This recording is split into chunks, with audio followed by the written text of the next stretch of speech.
G'day humans, Chris Stead here. This is the Land Cruiser Prado 250 series from Toyota, and I'm about to take you through its 5 pros and its 5 cons. Let's go.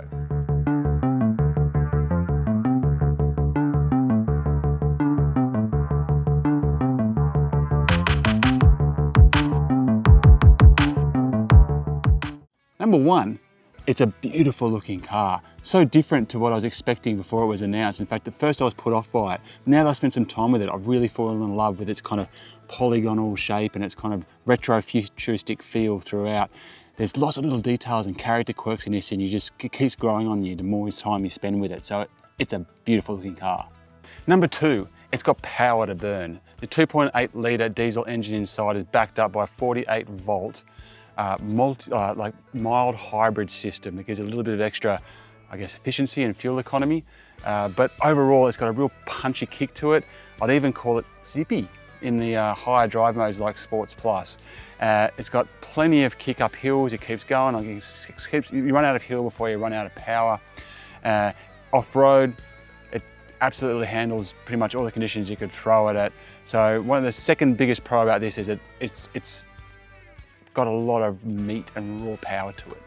Number 3, it's a beautiful car to drive. It's just so pleasurable. It's really, really light and nimble. The turning circle on it is far better than I would have thought. It's got the assists that do kick in, but they're really quite subtle. So off-road and on-road, the assists are there and they help you a lot, but they don't take over from you or anything like that, which is great. It's what you want. And also, the suspension is pretty good. Like it eats bumps really well, and it has front to nose is pretty good as well. The body roll, yeah, look, that could be a little bit better, but overall it's just an absolute pleasure to drive, and that's what you want. It kind of hits that perfect sweet spot between being good in an urban environment, but also great off-road as well. 4, the dash is fantastic. I love it. It's such a great design, the way it's built in like this. All the information is easy to navigate, purposeful, has a real old, again, like that retro futuristic feel to it. I love that they haven't completely ditched all the knobs, all the buttons, all the twists, the stick, all of that kind of stuff. It's all there for you. And then it's got those futuristic touches like this beautiful screen that's built in, the HUD, the pop-up display on the windshield, this camera rear vision mirror, not to mention in this Kakadu model, things like the sunroof and the 14 speakers. So overall, the interior is just mint, especially this front area. I love it. And number 5, this thing still has a 110 litre fuel tank in it. So even though it doesn't quite have the 180 litres that we saw on the 120 series, 110 litres with the new fuel economy on it, basically it means you're easily getting 1,000 Ks, potentially more out of a tank, and that's what you want to see in Australia. You want to be able to make those big distances without having to stress too much about what happens if you run out of fuel. So that's definitely a pro. Okay, now for the cons. Number 1, the boot. I love the fact that they've got a 7-seater option. That's fantastic, but the way they've assembled the 7 seats is really compromising, as you can see. These, while they lie flat, with basically this storage compartment here, it gives you a flat space. You can't remove them if you want to remove them. So you've always only got that much boot space, which, look, you know what?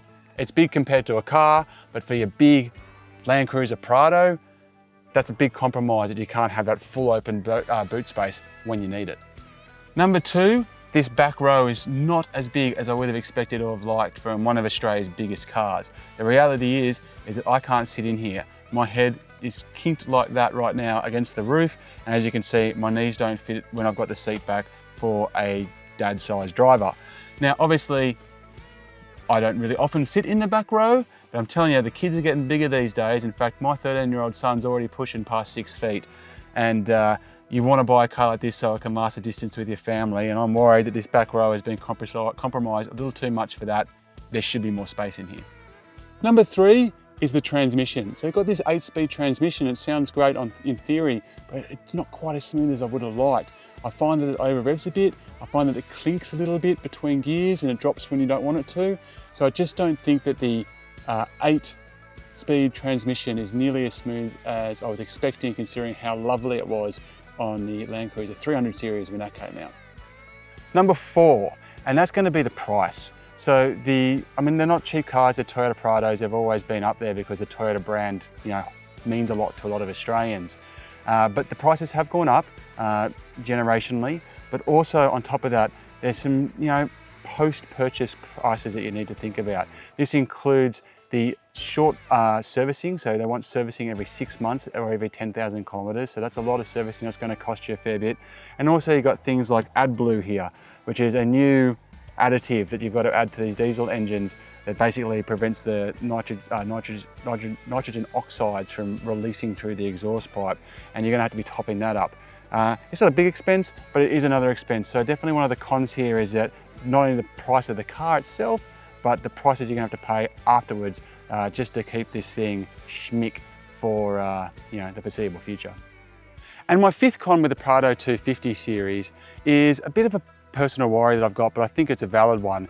And that is that the Prados have always really held their value for a long, long time.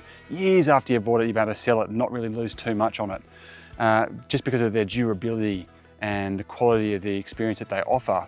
But this is releasing at an awkward time, because not only is there a full hybrid model available overseas that is mooted to come to Australia and really help out like the fuel efficiency and fuel economy that you're not going to see on this model. Also, we're starting to see a rapid increase in the growth of the full electric market, where we're starting to see some pretty serious four-wheel drive utes and four-wheel drive SUVs like this hit the market, which are suitable to Australia's large distances and tough terrain. And so I'm worried that the market for something that is like pretty much a full petrol experience may drop out and the value may not hold. So there we go, guys. Those are my 5 pros and 5 cons on the Prado 250 series. I hope that's helped you out in your decision-making process around this vehicle. Now make sure you keep an eye on the channel, because I am doing a full review of this Toyota Land Cruiser Prado 250 series. It happens to be the Kakadu model, top of the range as well. So that's going to go up live on the channel and going to give you a much deeper analysis of all my experiences driving this car around. Otherwise, there's plenty of other stuff, great stuff up on the channel as well, so make sure you check that out. I'm Chris Stead. Thank you very much for watching, and until next time, I'll check you later.